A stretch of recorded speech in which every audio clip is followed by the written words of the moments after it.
Halika. Ah!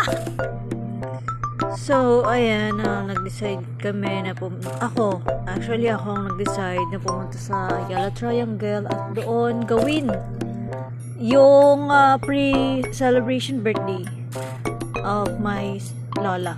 71 years old na siya. At nagkataon na umulan at sobrang traffic. Ayan, parang gusto ko nang sumuko na hindi na lang tumuloy. Pero syempre, gusto ko yun. At minsan ko lang magagawa. So, tinuloy pa rin namin. Kahit dumating kami sa part ng almost 5 in the afternoon. Tapos ayan, gutom kami agad. Kaya kumain kami agad muna dun sa may table dun.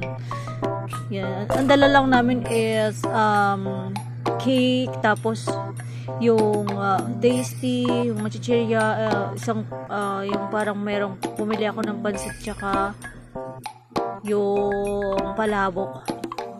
Kumain kami agad dahil gutom na kami. Syempre, may mga picture kami niyan habang kumakain kami. So, ayun no. Enjoy naman sila. Talagang pinag-pray ko na sana dumating kami doon na hindi umuulan at hindi pa madilim. At yun naman, sa palagi ko naman nag-enjoy sila ng gusto. Ayan yung paligid ko. Tsaka actually, ang dami doon mga nagpipiknik. Kahit ganun na yung oras at kahit umuulan-ulan pa, may mga foreigners pa.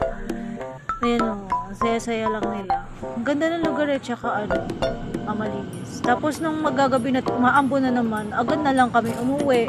Tsaka, ayan o, nag-commute na lang kami sa MRT para mas mabilis. Kasi alam ko, sobrang traffic noon.